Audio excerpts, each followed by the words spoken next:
नमस्कार, helping animal जेके से मैं राम रतन पाल, गौवंश मातरम मुक्रानी जयते। इस समय के अपडेट में आप देख रहे हैं गौशाला पीएस गढ़वाल।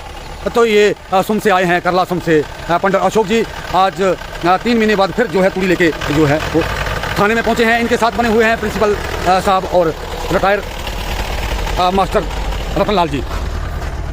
तो बड़ी निष्ठा रखते हैं ये, प्रत्येक दूसरे या तीसरे मंथ आके ये गौशाला में तूड़ी जो है वो डोनेट करते हैं।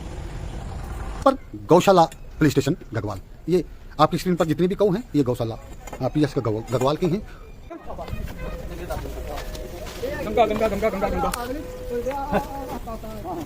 हमारे साथ बने हुए हैं करला सुम से पंडित अशोक जी, जो हर दूसरे या तीसरे महीने आकर तूड़ी नुमा चारा जो है वो डोनेट करते हैं। प्रिंसिपल साहब भी आपकी स्क्रीन पर हैं, भक्तराम जी, और रिटायर मास्टर रतन लाल शर्मा जी भी आपकी स्क्रीन पर हैं। मैं इन्हीं से जानना चाहूँगा कि आप एक बार नहीं अब कई बार जहाँ तूड़ी डोनेट कर चुके हैं, आज आप गुड़ भी लाए हैं उन गौवंशों के लिए जो तस्करों से छुड़ाए गए हैं, घायल हैं और लाचार हैं। तो मैं जानना चाहूँगा मास्टर जी आपसे कि आपके हृदय में इनके प्रति जो प्यार बरप रहा है उसके बारे में ही जानना चाहूँगा हम प्रिंसिपल साहब से। आदरणीय रामरतन जी, हम आपका शुक्रिया अदा करते हैं कि आप सभी लोगों को निमंत्रण भी देते हैं और साथ में सेवा भी करते हैं। तो हमारा भाव ये है कि अपने से जितनी श्रद्धा जो है वो माता के लिए हो सके सेवा उतनी करनी चाहिए। जैसे कि आज जो है वो श्राद्ध जो है वो आज पहला श्राद्ध शुरू हो गया है, तो इन श्राद्धों के दिन में मैं अपील करता हूँ लोगों से कि अगर आप कहीं श्राद्ध में कोई कमी रह जाती है या किसी कार्यवंश में आप अपने माता पिता दादा दादी का कुछ श्राद्ध भोजन करवाने में दिक्कत आई है, तो फिर भी आप थोड़ा समय निकाल के आप इसमें गाय के लिए दाना कुछ भी आप अर्पण करें, भूसा फीड वगैरह, तो वो भी आपके बुजुर्गों को लगेगा, उसका पुण्य जो है वो बुजुर्गों को लगेगा। कहा जाता है कि जो हमारे प्राणी होते हैं स्वर्ग में भी गए हुए इन श्राद्धों के दिन में वो वापस आते हैं। तो इसलिए अगर वो वापस आते हैं तो अच्छा कर्म करेंगे हम, तो वो हमारे वो हमारी औलाद को पीछे जो है अपने औलाद उनके वंश को वो आशीर्वाद देकर ही जाएंगे। इसलिए तो मेरी सभी से गुजारिश है कि श्राद्धों के दिन में आप आकर ये पुण्य के भागी बने।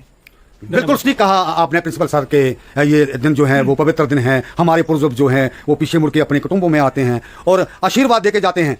तो उसी के उपलक्ष्य पे ये जानकारी दे रहे थे कि लोगों को अवेयरनेस ला रहे थे कि उनके नाम पे आप गौशालाओं में आके गौ को हक करें, जिससे शांति मिलती है, और तूड़ी दाला या गुड़ जो है वो डोनेट करें। तो मैं फिर एक बार इनका धन्यवाद करना चाहूँगा और मैं अब आपको ले चलूँगा रिटायर मास्टर राम रतन शर्मा के पास। तो रतन लाल शर्मा के पास ले चलूंगा, वो अपने विचार व्यक्त करेंगे। आप भी प्रिंसिपल सर के सर हर बार जो है वो तूड़ी नुमा चारा जो है वो डोनेट करते हैं, आपके कैसे विचार हैं? और मैं आपसे जानना चाहूँगा उन लोगों के उनके लोगों को आप अवेयरनेस करेंगे जो एनिमल लवर हैं, दूध पीकर अपने घरों से अपने नदियों को आवारा छोड़ देते हैं, उसके बारे में आप कुछ कहना चाहेंगे? हमारा सबसे पहले मैं ये जो हमारे पंडित हैं इनको श्रेय देता हूँ हमारे जी, क्योंकि इन्होंने ही हमें इस लाइन में लगाया। नहीं तो हमारे भी इस तरफ कोई रुझान नहीं था कि हमें गौ सेवा की जो है वो जरूर करनी चाहिए। ये 1-2 बार हमारे पास आए, इन्होंने बोला ऐसे ऐसे है, तो इन्होंने हमें सजेशन दी, हमने भी इनको सजेशन जो थी वो अच्छी लगी और हमने भी चलो अपने से जितना भी हो सकता है वो करते हैं। हम बाकी दूसरों को भी यही अपील करना चाहते हैं कि कुछ ना कुछ जो है ना वो आपने भी अपनी गौ माता की जो है, क्योंकि हमारी गौ माता है तो माता की हमें फर्ज बनता है कि सेवा करनी चाहिए। अगर हमारे इतनी पब्लिक है, इतनी दुनिया है, तो थोड़ा थोड़ा करके जो है ना वो बहुत सारा हो जाता है। इसलिए मैं दूसरे लोगों से भी यही फील करता हूँ कि आप भी थोड़ा थोड़ा अपनी गौ माता के लिए कुछ ना कुछ अपनी आय से निकाल कर दे दो, कोई फर्क नहीं पड़ता। हम तो हमें 10 खर्चेंगे तो हमें 20 मिलेंगे, ये पक्की बात है। हाँ मास्टर जी, एक बात मैं और जानना चाहूंगा आपसे कि आज की युवा पीढ़ी जो है वो काफी सोशल है। पुराने जमाने पे अगर जाया जाए तो वाकई उस समय किसी के पास कुछ था भी नहीं कि जो किसी को डोनेट करे या किसी को वो करे।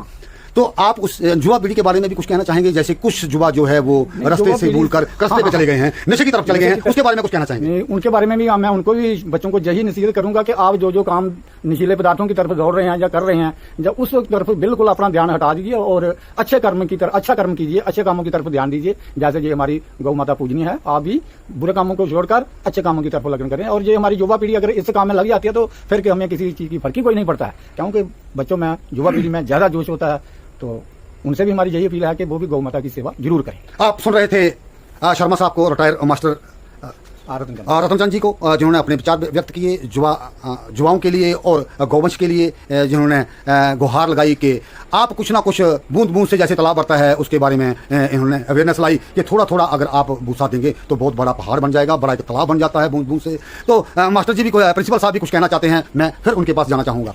मैं ये कहूंगा कि मैं थोड़ा सा पहले एक पॉइंट रह गया कि 33 करोड़ देवता वास करते हैं गाय माता में। तो कबीर दास ने कहा है, चिड़िया चोंच बाहर ले गई, नदी न घटे नीर, धन करे सो धन न घटे, कह गए भक्त कबीर। हमें जैसे सर ने कहा है, दान करने से हमारा धन नहीं घटता है। जैसे कि नदियां बह रही हो तो उससे एक बूंद चिड़िया पी लेती है तो सब पानी कम नहीं होता है। तो इसलिए हमें दान करने से हमारा धन नहीं कम होता है, इसलिए हमें दान करना बहुत ही जरूरी है। हमें इन दिनों में, श्राद्धों के दिन में दान करना बहुत ही आवश्यक है। धन्यवाद प्रिंसिपल सर, बड़े नपे तुले शब्दों में आपने बहुत बड़ी व्याख्या कर दी, हृदय से धन्यवाद। तो अब मैं चलूंगा हमारे बहुत ही चहेते सोशल एक्टिविस्ट पंडित अशोक जी के पास, उनके कुछ विचार जानना चाहेंगे। तो मैं इनसे डोगरी में ही बात करूंगा। पंडित जी, तुहाड़े कोल आऊं जानना चाहना है कि तुहाड़े मन च सोशल माता के प्रति, गौ माता के प्रति बड़ी निष्ठा है और इन्ने ज्ञान के भंडार हो तुसीं सुनिए, इ'यां लगदा है तुसीं अस सुनते गै रौह्चै। तुस कोई चंद शब्द आखना चाहगे? जय गौ माता, जय गौ माता, जय गौ माता। गलबात है कि जियां अज श्राद्ध शुरू होइए, इन्हें बड़ी विशाल गल कीती ते श्राद्धें विच आखदा सर्वे पता हस्ती पता निगमना ते जेल्लै होर पैर लग्गन ते आखी पैर पर फिरिए तां पैर सारे मिटिए। इ'यां गै जे अस श्राद्ध विच गौ माता दी पूजा होई 33 करोड़ देवता पूजी ओड़ेआ, इक गल। दूआ अस कदें भी दिक्खने जिस घरा दा गौ माता गी जाचै, पानी ला जाचै, कम्मै बरगदो ते मन शांति आंदी। जिस कदें कम्मै जाचै ते भुक्खी छोड़ी जाचै ते कदें पूरी बनना मन शांति हो, इक गल। दूई गल होंदी है श्राद्ध जेह्ड़े पेन अज्ज कोला जेह्ड़े लोक सुना दे मेरी गल, साढ़ी मावां भैणां अज्ज कोला लेइयै मतलब श्राद्ध दे कपड़े नहीं धोने चाहिदे, धोने पौन ते जिस श्राद्ध घर उस धोने धोने ते फ्ही शामीं धोने जरूरत पेई। अज्जकल लोकें 20 सूट बड़ के पेदा। अच्छा, दूआ नंबर एह् है भी रुट्टी जेह्ड़ी बनानी मतलब एक बंदे दा खाना गौ माता चाहना, इक दा कां के कुत्ते भाई चलो जे अलग करने कुड़ियां ते मतलब 2 रोटी कां कुत्ते पड़े बंदे खाना गौ माता चार करो। ते एह्दे अलावा केह् करना भई अखंड दिए जगाओ, पितर खुश होन। एक बार पितर रोन लगे, एक पितर रोन लगा परलोक जाइए नरक में जाइए मेरी 5 बीड़ियां बेतियां, मैं कुछ चेतन किया। दूआ रोन लगा तेरियां 5 मेरी 10 होई, मैं कुछ चेतन किया। इ'यां त्रीया इ'यां चौथा ते आखदे भई जिस घर बिच पितर खुश होन। बाकी श्राद्धें बिच चिट्टे कपड़े पाने चाहिए, साबने इस्तेमाल नहीं करना चाहिए। ते एह्दे कन्नै कन्नै मतलब रोज तुस एह् कम्म करो, कां गौ कुत्ता रुट्टी पाओ ते चिट्टे कपड़े पाओ ते शैल कम्म करो, साबन दा इस्तेमाल नहीं करना। बाकी लाल कपड़ा नहीं लाना चाहिए, समूह रड़का नहीं लाना चाहिए, गंदी एलिमेंट चीज नहीं खानी चाहिए। ते तुस एक कोई करिए देखो जेह्ड़े इत्थै मतलब गौ आना चाहते जां गौ सेवा करदे, कोई करिए दिक्खन जेह्ड़ा इत्थै आंदा